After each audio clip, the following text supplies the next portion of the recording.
so much for Yeah, of coming. course. Thanks for having me. Yeah. Come on. Yeah. So, how many representatives do we have?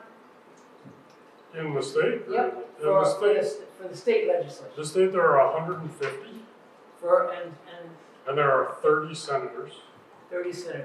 And so we fairly recently just, so every 10 years, we go through a process that we call reapportionment. And so we like, every 10 years, it's right after the census. So the census goes around and they count all the people in the state. And so we take that number that they've counted, the total number of people in the state, and we say, the total number divided by 150, every representative should represent about that many number of people. I forget what the number was. I think it was like 4,000 something. So that those districts can grow and shrink depending on. So you represent Mount Holly, Shrewsbury, Yep. and Ludlow. Yep. And I forgot that you were that you represented also Shrewsbury. Oh yeah. Yeah. Yeah, Has that so always that been the district has been like that for I think 10. I mean, this is another 10 years it'll be like that. I think it originally started like that in post 2010. It's a really complicated process. Reapportionment starts with like this small board of people who it's supposed to be impartial, nonpartisan people, not like affiliated with the Democrats or Republicans or any specific party, and they draw the maps and they present the maps to the legislature, and the legislature decides to use them or takes them under advisement and then really draws their own. Basically, is what we do. So that's how how it gets proportioned and how you represent those people. Yeah, exactly. You represent all those people. Yep. And that's what I was talking to them about, how Becca is our one representative and in Washington. Yeah, I don't know and Washington is a fairly similar process. Yes. It's handled on the state level, and so your state population, similar to, the way that we do it here, there's, there's a set number of representatives by state population, and then the state population, the states are allowed to reapportion within their own boundaries, who represents what part of that state. But every state gets at least one. Yeah. Otherwise, we might not have any, because we're a very small state. Yeah. So we get one, and states like South Dakota and Wyoming and places like that, they get one. But then you go to California and you have I don't even 40 know. or something. Yeah, I think it's 40 plus. Yeah. 40 something in California Yeah. to represent California in Washington, but it's based on population. Yeah. But getting back to how you represented us here. Yeah. So one of the first questions we had was, do you get paid to be a state representative? So you do. This has been a big conversation lately. I personally feel like we don't get paid enough for what we do. I feel like, for myself, I'm probably not going to run again. I'm still trying to find somebody who's interested. It doesn't matter to me per se what party they're from, but in general, my party wants me to try to find another Democrat to run because I am a Democrat. But I have been mostly thinking I probably won't run again this fall because we just don't get paid enough. And it's hard to balance. I have a new job. I work I'm a planner. I do transportation planning work. It's complicated. I won't go into that. But I started doing that last summer, and it's just being a state representative is too all-encompassing. It takes up too much time, and so I've been really neglecting. Part of the year too. And it's really only January to May, and so I've been really neglecting my day job while I've been in Montpelier, and I feel guilty, and I need my day job because that's where I get my health insurance eventually retirement. So no health insurance as a state rep. There's no health insurance. we get paid, I forget what the actual number is. We've started to, for a long time it was like a set amount. I think it was $15,000 a year, for January to May. And it was just static, it stayed just that amount for a long time. In the last 4 years ago, we started increasing it with inflation. We set it to an inflation factor. So it's a little bit more now, but we're supposed to be there for 18 weeks. We're not paid for one because we're not paid during town meeting week because we're supposed to be home in our districts and not in Montpelier. But you're kind of working then anyways because it's town meeting. Oftentimes doing things like this too, trying to meet with people. You're still kind You of were at the town meeting. Ledge work, I try to visit all my towns all throughout the year. I haven't been as good lately now that I have my job and babies. I have 2 daughters now, which I didn't have when I started. But they take up a lot more time than I used to when I was, bachelor when I started. But I think, so it's a little bit more now, but it's still not really a lot. You also get paid, you're allowed to claim expenses, which are, you're allowed to claim the number of miles that you drive to get to Montpelier. And if you stay overnight, you're allowed to, rent a hotel room up there. You're allowed to claim a certain amount for that. And then you get a set amount per day for food. And so you're allowed to claim that at the end of each week. I drive up and down every day. So I claim that, 160, 180 miles, depending on which way I drive, each way, each day. And then I think it's $72 a day for food now. Personally, I like to, especially post-flood, I've been really trying to be very intentional about spending money in town in Montpelier. So I like to go out to eat at least twice a day. It's just go out, grab a coffee, grab a meal out at the restaurants because they're all kind of struggling. So I feel like it's kind of cyclical. We get paid because of the flood. Because they got hit really hard in Montpelier downtown too. I would say almost harder than we did. I mean, the downtown got hit probably harder than we did. All the restaurants were inundated. So you do get that amount. I don't know what the total is. I guess I don't really pay attention to it too much. It feels like enough while I'm there for me. But it doesn't sustain your family. As soon as we get to the other side of May, we're projected to end May 10th. We don't get paid. And there's no pay, there's no compensation at all. And I would say a lot of people still expect you to be available. They expect you to put in time and respond to emails. And do things like this even, just coming out to talk to people about what it's like.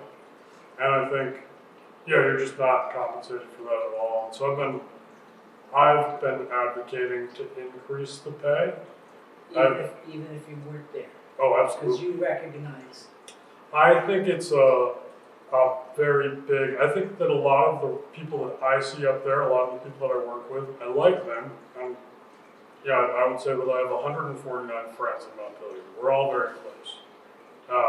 And we all know, the job better than anybody else could ever know it, just being there. But I think that a lot of them, the ones that are able to stay there for longer, are the people that are independently wealthy, they have their own money, oftentimes they're retirees. And I think it would be great if there were a lot of younger people, younger than myself even, that were there. Because I think that's a voice that's missing in the conversation, is what is it like to be a 20-year-old in Vermont right now? And we don't hear that a lot up there, because you can't stay up there for very long. And you're not going to get that voice with the pay the way it is, because when you're 20 years old, you need consistency, you need health insurance, you need all these things that you just don't get from this job. And then it's hard to have another job that is willing to put up with you not really being available from January to May. Yeah. We also don't know exactly when we're gonna adjourn. That's kind of up for debate. We actually have it's kind of a big joke for us. We bet on when the adjournment will be. And if you get, Yeah, it's like a pool. yeah, we have we call it our adjournment pool, and we all just kind of take guesses on what day, what hour, what time. Nobody ever really knows. We're hoping sometime around May 10th, but it's still. And you don't get paid after that. After we adjourn, there's no pay. Right. Oh, okay. No. So if you stay in after that time period, you do get paid for the time. Yeah, Okay. yeah, we're paid until we adjourn. Okay. Technically, we only budget ourselves through May 10th. So if we go over, there's a lot of discussion about so then we're overrunning our own budget. Right. It's extra expensive because then we're on overtime for all the staff that supports us. They're also not budgeted to be there after some of them are not budgeted to be there after we adjourn, so then they're on overtime as well. And so every day that we're there beyond the day that we budgeted for is, Yeah. I've heard different numbers about it's so expensive, expensive. Well, that's good that you're advocating actually for a few things. One, for better pay for the people who are representing us. Two, as you say, it brings in maybe some more young people. Yeah, I think that makes sense. That's my biggest, my biggest draw. And I say that I don't know shade, as it were, to the richer representatives that are there. But it's not a wide range. I don't think we have the voices of people that are, working class not young people. not as well off financially. Yeah, How old do you have to be? good question. I was just thinking about that. I think technically you have to be 18. I haven't actually looked to make sure. I remember a couple of years ago, I think it was 2016. They changed it. 2018. There was a young man that ran for governor, Yes, and I think he was 13 or 14. yes. And because it doesn't technically say in statute that you can't run for governor below 14 or below 18. He could run. And so he was allowed to run. I don't know. I think after that we changed the law. I wasn't in there yet, but I think they changed the law so that, to make that not happen again, just because it seemed like it did, there should be some qualifications. And I think they did the same with rep at that time, so I think it's 18, but I didn't actually look at the statute, I'm not sure. So that probably gets us into some of the other questions in here. What made you interested in becoming a rep? I think one of my first thoughts was that there had been a long-time rep in Ludlow, Dennis Devereaux. He was from Mount Holly, and I disagreed with some decisions that he made, and so I was interested. It just kind of piqued my interest in why can't I run, and maybe I can run. And so I had been involved in the Ludlow Planning Commission for a few years, I think probably 5 years, which is the planning commissions in towns are you write the town plan, you kind of set the stage for where you think the town should go, where you should build, where you shouldn't build, what path we should be on, where we should be investing our money and things. And so I've been doing that for a few years. It's a 5-member board in Ludlow. It just handles Ludlow. Terry Carter. Yeah, my aunt Yep. is on the planning commission. She's the chair of the planning commission now. And so I really did that for a couple of years, I think 2 or 3 years. And I wanted to be a little more involved in the town budgeting process because I thought that the town budget, I didn't love the way that we were spending money in the town or how we were prioritizing things. And so I wanted to run for select board. And so I served on the planning commission, and then I ran for select board. And then I served there for 5 years. And on the Ludlow Select Board, and yeah, I kind of had the same opinion. I was like, I don't really love the way we're spending money in the state, or how we're prioritizing school budgets, or different things, and so I wanted to run for state rep. And I ran in 2016. I wasn't able to commit, my campaign the way I wanted to. I had a lot of family stuff going on, and so I didn't do very well. And then I decided to run again in 2018, and at that point, Dennis had decided, Mr. Devereaux had decided not to run again. And so it was me and one other guy running for a seat. And we had a great time. I had a great time. Really nice man, Peter Berger. We were both running. He used to stand up by the transfer station. Yeah, we And then both. when I was in 6th grade, I think you all came. There was like five or six of you that came in. Yeah, it's kind of a go-to spot for people. A lot of people go to the transfer stations. It's a good place to see people. That's right. And you can shake hands and just meet people where they are. And a lot of the senators go there too. And so I ran in 2018, and I've liked it since. Obviously, my first year was 2019, and it was relatively normal year. And then my second year was 2020 with the pandemic, and that was a whole different ballgame. I imagine it was quite different up there. Yeah, and then running for re-election kind of that year was, I don't think most people really weren't contested. There was not a lot of people ran against people because it was just too chaotic when we knew what was going on.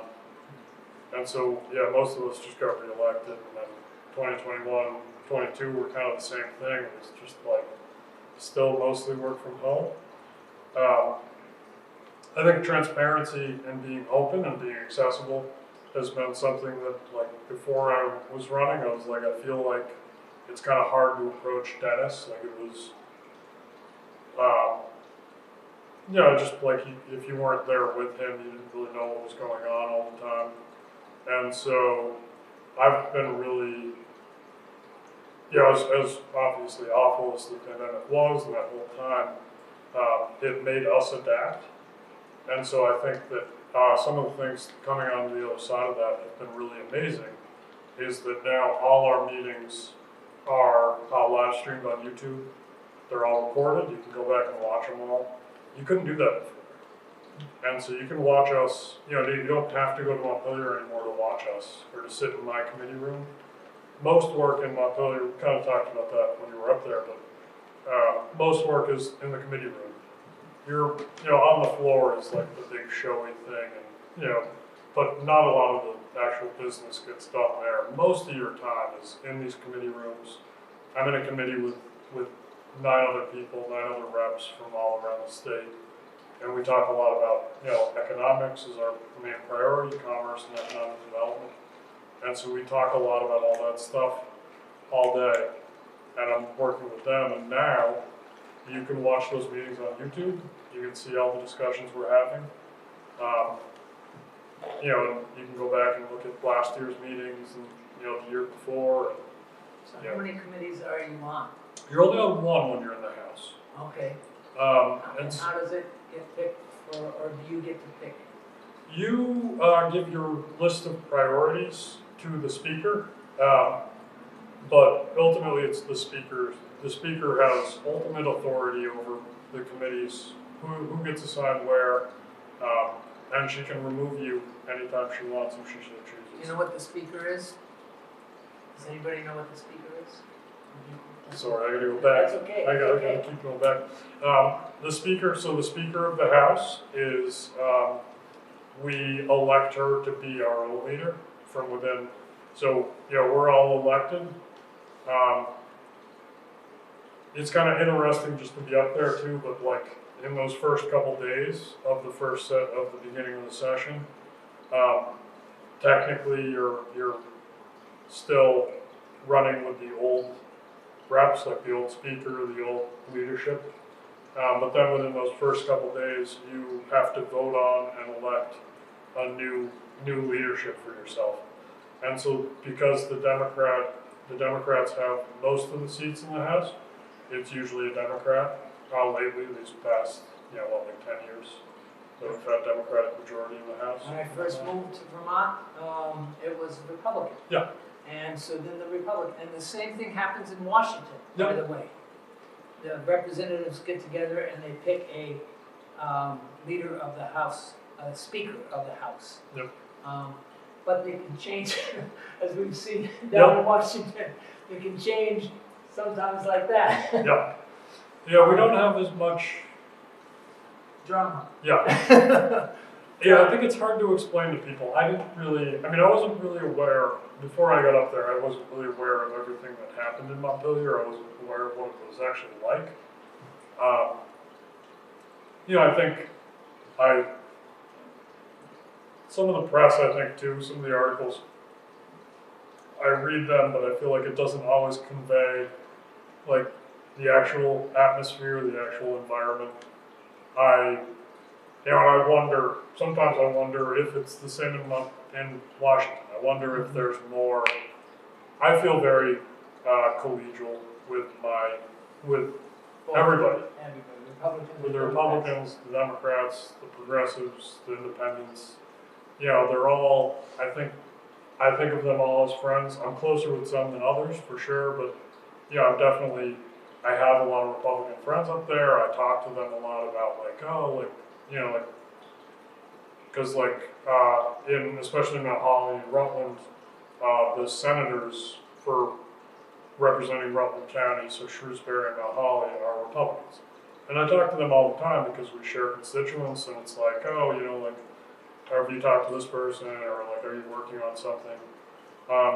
And so I think of them as we're all relatively close anyway.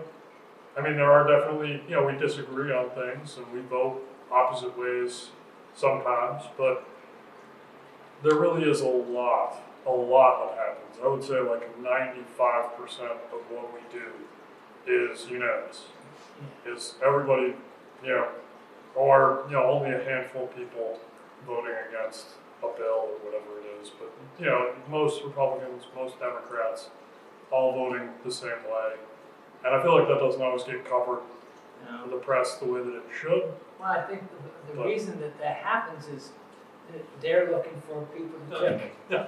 They want people to click on their article, so if they say everything's going well, people are not going to click on that as much as controversy. Yeah. And I hear about that in other, even in sports. Oh, yeah.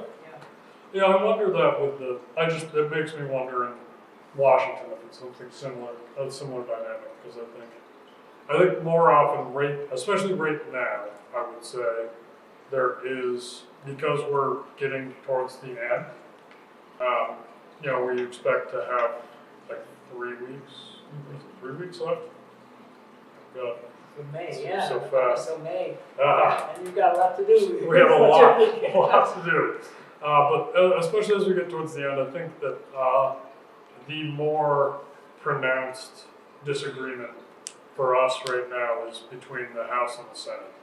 And it's not really the disagreements between the Democrats and Republicans as much as it is between, leadership in the House and leadership in the Senate. So the process, and we talked about this a lot, but bills they start in the House or they start in the Senate, and they have to pass there, and then they cross over. And so we're talking about bills that started in the Senate now and trying to work on those and pass those out, and they're working on the bills that we worked on all for the start of the year, and they're trying to pass those out. And they may make some changes or whatever else. And so we're trying to follow them and keep up with them and make sure that we know how they're changing them. But that's a big deal right now for us. It's just that they're changing all our bills around. Yeah. And so we're trying to keep an eye on that and make sure that they're not. And so if they do that, if they change your bill from the House over to the Senate, then you can say we'll accept that now and pass it, or no, we won't, and they may come together in a committee, or right? What do they call that? So we can do they will send it back to us with an amendment, and then we can send it back to them with an amendment if we wanted to amend it back. Or we can just refuse to agree altogether and appoint a committee of conference. And that's representatives of. And then the committee of conference is three members of the House and 3 members of the Senate that come together and try to hammer out the differences and try to come to an agreement. And sometimes you don't. And sometimes we don't. Right, and that might be good. Yeah. It might be good that you don't pass certain things that one group says and Yeah. you feel it's not the right direction. Yeah, absolutely. Yeah, I think that and that may happen, that starts to happen. This is the time of year, there's some of these nuances and some of the language that we use is a little strange sometimes. But we say that this time of year is Christmas trees, hostages, and zombies. And so a Christmas tree is a bill that you just start to put a lot of stuff on it. And you start to attack all these other issues and all these other, really just like other bills. You take other bills and you just kind of add other bills to this one bill. And that bill becomes a Christmas tree. Or you have hostages, which is like somebody is really, really passionate about a bill, really wants a bill to go forward, and so they really care about it. And so one body or the other will kind of hold it hostage and not pass it because they want something else to pass. They will pass it if you do this. If you do this. And so there's a lot of that kind of horse trading, as we call it, going on. Oh. And then zombies are just bills that it can't go forward. Everybody knows that it's actually dead, but for whatever reason, it's just continuing to stay in the public eye or in the conversation, even though everybody knows that nobody's ever actually going to pass it. And so this is that time of year. Wow, so you got those 3 types of bills. Yeah. Okay, any special good, I think actually you did a lot of this. How you became a representative, Yeah. What committees do you work on? What is it like to work in the committees and other representatives? Where do you sleep? And you kind of answered that because a number of people probably stay up there, but you drive. Most people drive. I used to stay up there. Most people stay up there. I mean, I used to stay up there when I was first starting out. I rented there are a couple of good hotels right in the area. One of them got destroyed in the flood in July. They're just getting reopened again. But it's like right across the street from the State House. And so it's like a go-to spot for a lot of people, and they set their rate for legislators at the rate of the stipend that we're allowed to claim. And so I like to stay there sometimes in the past. And then I tried renting an apartment, but that was 1 year post 2020, and ultimately we didn't end up staying there. But you have family too, so that's been. Yeah, but since we had our first daughter in 2020, at the end of 2020, and so since then I've been commuting every day, and it's I just can't imagine not being home now that we have babies, and that's so I've been commuting, just driving a lot more. But the hotels are definitely where a lot of people sleep. There are a lot of sometimes people talk about it like there is a lot of business that happens after hours. I haven't seen that as much as, I think it used to be more like that. I've heard stories of, bills getting agreed upon or getting hammered out at the bar after hours. But it doesn't really, I think that was a thing of the past. I think maybe it used to happen that often, way a little more in the past, but not anymore as much. Do any of you have anything that came to mind besides what we've been discussing? Yeah? No? No? So, you gave a lot to think about, and who knows, maybe someday somebody will be I hope so. a representative here. If not, at least they understand now more what you Yeah. do and what they do and why it's an important job for representing Ludlow, Yeah. Mount Holly, and Shrewsbury right now. Yeah. Yeah, I think it's, Cavendish has. Cavendish is a different rep, so that, Cavendish goes with, Weathersfield. Weathersfield, Cavendish, Baltimore? Could be. I think it's Baltimore. Yeah, right now it's John Harrison. He's a great guy. I like him a lot. I think he might have just announced that he's not running again either.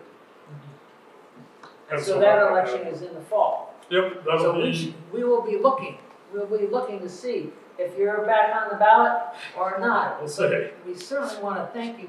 And also, by the way, you guys should know too, Logan was very helpful too when we were looking to try to get